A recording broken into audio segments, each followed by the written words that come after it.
아살라무 알레이쿰 와라흐마툴라히 와바라카투. 네, 저번 시간에 이어서 이번 시간에도 자카에 관해서 알아보도록 하겠습니다. 이전 시간에는 자카의 언어적 의미가 무엇이고 그리고 어떤 그런 재산이 자카의 대상이 되는지 쭉 설명을 해드렸는데요. 저번 시간에 저희가 자카의 대상이 되는 거는 금과 은, 그리고 현금, 그리고 상거래를 위한 보유 물품 등이 자카의 대상이 된다고 설명을 드렸습니다. 자, 지금까지는 이제 현금성 자산에 관해서 지금 말씀을 드렸고요. 지금부터 알아볼 것은 이제 현금이 아닌 실물이 되는 그런 실물이 되는 그런 자카의 대상에 대해서 알아보도록 하겠습니다. 그래서 자카가 의무시 되는 또 다른 종류의 재산은 바로 이제 대지에서 수확한 곡물을 뜻합니다. 그렇지만 모든 대지 수확물이 자카의 대상이 되는 것은 아니고요. 우선 부피로 측정 가능한 것이어야 되고, 그리고 그것을 저장할 수 있어야 됩니다.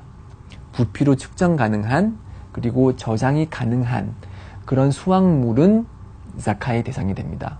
한국의 예를 들어봤을 때는 쌀이나 아니면은 보리 같은 것들이 자카의 대상이 되고요.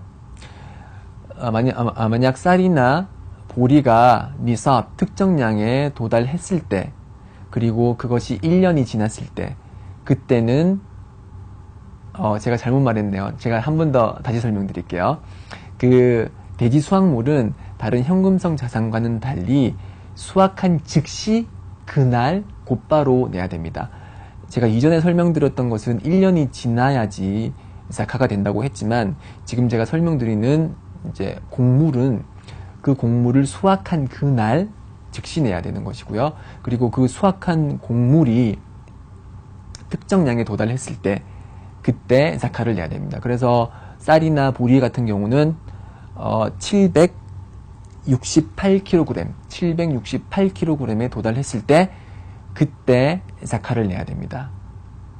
그리고 그 자카를 낼 때 그 비율도 상황에 따라서 달라지는데요. 그래서 곡물을 이제 수확하기 위해서 이제 관계를 통해서 인위적으로 물을 댔다. 그럴 경우에는 수확물의 5%만을 내고요. 그렇지 않고 이제 하늘에서 떨어지는 비만을 의존을 해서 그런 관계 시설을 만들기 위한 노력을 하지 않았을 경우는 10%를 냅니다. 그래서 예를 들어서 쌀을 10가마니를 수확한 사람이 있다고 해봐요. 10가마니를 수확한 사람, 한 가마니가 몇 킬로죠? 보통 8kg 정도 해요. 그래서 80kg, 제가 잘못 말씀드렸습니다. 한 가마니가 한 80kg 정도 하는데 10가마니면은 800kg죠, 그쵸? 그래서 이 사람이 수확한 쌀이 관계시설을 통하지 않고 그냥 하늘에서 떨어지는 물을 통해서 수확을 한 것이라면은 그 사람은 수확한 그 쌀의 10%, 즉 10가마니의 10%니까 한 가마니만 내면 되죠. 그 한 가마니는 하나님을 위해서 자카로 내야 되는 것입니다. 그렇지만 관계시설을 만들어서 자신이 인위적으로 물을 댔다면은 5%만 내면 되는 것이고요. 이렇게 자카가 의무가 되는 곡물은 부피로 측정이 가능해야 되고, 그리고 저장이 가능한 그런 곡물입니다. 예를 들어서 배추를 수확하고 있는 농부가 있다고 해봐요. 근데 배추나 아니면은 뭐 과일 같은 것은 부피로 측정이 보통은 불가능하죠. 보통 무게로 측정을 하죠. 그리고 그런 것들은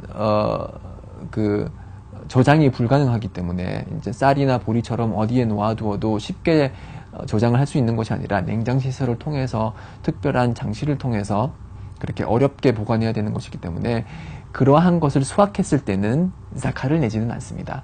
다만 그러한 채소나 과일을 수확을 해서 돈을 벌었는데 그 돈이 1년 동안 쓰이지 않고 특정 니삽, 예를 들어서 아까 설명드렸듯이 510만 원을 초과했을 때, 그럴 때는 10%를 내야 되지만은 그 수확한 그 물건에 대해서 자카는 내지는 않는다는 것이죠. 반대로 곡물 같은 경우는 쌀을 수확했으면은 쌀을 10가마니를 수확했으면은 한 가마니를 자카로 내야 되고, 보리를 10가마니를 수확을 했으면은 보리를 한 가마니를 자카로 내야 된다는 것입니다. 또 다른 자카의 대상이 되는 것은 이제 5번째, 가축들입니다. 가축은 3가지 종류가 자카의 대상이 되는데요. 소와 낙타와 양입니다. 낙타 같은 경우는 저희 한국에 없기 때문에 취급하지 않겠고요. 양도 상당히 드물죠. 그래서 예를 들어서 양은 이제 40마리의 양이 있으면 한 마리를 내는 식으로 그렇게 자카를 계산을 하고요. 소는 저희들이 이제 한우라고 해서 아주 시장 가치가 높은 그런 동물을 사육을 하는 경우가 많은데요. 그 소 같은 경우는 30마리를 가지고 있으면은 그 30마리를 가지고 있으면은 1년산 송아지를 한 마리를 내야 되고요. 40마리를 가지고 있으면은 2년산 송아지를 자카로 내야 됩니다. 그런 식으로 쭉쭉쭉 계산을 해 나가는 것입니다. 그래서 70마리의 소를 키우고 있다. 70마리의 한우를 가지고 있다. 그러면은 1년산 송아리 한 마리, 2년산 송아지 한 마리 이렇게 되고 80마리의 한우를 가지고 있다. 그러면 어떻게 해야 되죠? 2년산 송아지 2마리를 내면 되겠죠. 60마리의 한우를 가지고 있으면은 1년산 송아지 2마리를 내면 되겠죠. 자, 소는 한 번 더 제가 설명드릴게요. 30마리를 가지고 있으면은 1년산 송아지를 내야 되고, 그리고 40마리를 가지고 있으면은 2년산 송아지를 내면 됩니다. 50마리를 갖고 있으면은 2년산 송아지 그대로 내면 되고요. 60마리를 가지고 있으면은 30이 2개 모인 거기 때문에 1년 된 송아지 2마리를 내면 되겠습니다. 이런 식으로 자카를 계산을 합니다. 그렇지만 이 가축 같은 경우는 그 준비된 사료를 통해서 먹이는 경우에는 자카를 내지 않습니다. 왜냐하면은 준비된 사료가 많은 비용을 초래하기 때문에 그러한 경우에는 자카를 내지 않고요. 다만 자연 방목을 했을 경우, 그럴 경우에만 이러한 계산을 통해서 자카를 내는 것입니다. 이런 식으로 저희가 자카를 내는 방법에 대해서 알아봤고요. 그러면 이렇게 자카를 계산을 했을 때 누구에게 자카를 어떻게 쓰냐라는 문제가 남아 있겠죠. 그래서 자카를 받는 사람들은 이제 7가지 부류가 있는데 155페이지를 보시면은 7부류의 자카가 허락된 분들이 있어요. 그들 중에 이제 가장 많이 쓰이는 분들은 이제 가난한 자, 그리고 불우한 자들에 대해서는 저희가 자카를 쓸 수가 있고요. 그리고 하나님의 길에서 분투하는, 예를 들어서 이슬람 지식을 얻기 위해서 열심히 이제 노력하는 대학생 같은 경우에 자카를 쓸 수가 있죠. 왜냐하면은 그 자는 하나님을 위해서 분투하는 자이기 때문에 쓸 수가 있고요. 그리고 자카를 낼 때 예를 들어서 가난한 친척이 있다. 그러면은 가난한 친척에게 자카를 주는 것이 훨씬 더 권장되죠. 왜냐하면은 자카를 가난한 친척에게 줌으로써 가난한 자에게 주기 때문에 가난한 것에 대한 도움이 되고요. 그리고 또한 친척 관계에 있는 사람에게 주는 것이기 때문에 친척과 저와의 관계를 원활히 하는 그런 역할을 하기 때문에 만약에 친척분들 중에 가난한 분이 있다면은 그분에게 자카를 직접 건네시면 되고요. 그렇지만 주위에 이 7가지 부류를 지닌 사람, 이런 7가지 부류에 속한 사람, 무슬림이 아무도 없다. 그럴 경우에는 성원에 자신의 자카를 내시면서 제가 이러이러하니 그 성원에서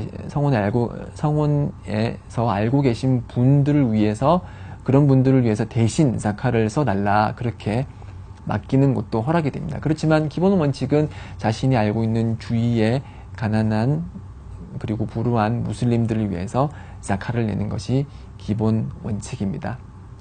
자, 이렇게 간단히 두 강의를 통해서 자카를 내는 법을 알아봤습니다. 자, 요약하자면은 자카의 대상이 되는 것은 대표적으로 금과 은이 있는데, 금은 59g, 그리고 금은 85g, 죄송합니다. 금은 85g, 은은 595g을 내고, 그리고 현금은 금 85g에 해당되는 시장 가치를 초과한 그런 재산의 2.5%, 금이나 은이나 그런 현금은 2.5%를 내고, 그리고 곡물 같은 경우는 이제 관계시설을 통해서 수확한 경우는 5%를 수확한 그날 내고, 그렇지 않고 하늘에서 떨어지는 비에 의존해서 그렇게 수확을 했을 경우는 10%를 수확한 날이야 낸다. 그리고 소는 30마리일 경우에 1년산 송아지를 내고 40마리일 경우에는 2년산 송아지를 내는 식으로 이렇게 계속해서 자카를 계산하면 되겠습니다. 자, 여기까지가 저희가 알아본 자카에 관한 여러 가지 지식들이고요. 다음 장은 이제 성지순례 하지에 관한 장입니다. 네, 하지에 대해서 다음 강의에 깊이 알아보도록 할 거고요. 계속 청취해 주시길 바랍니다. 네, 그럼 다음 강의에 또 뵙겠습니다. 살라무 알레이쿰 와 라흐마투ல்லா히 와 바라카투.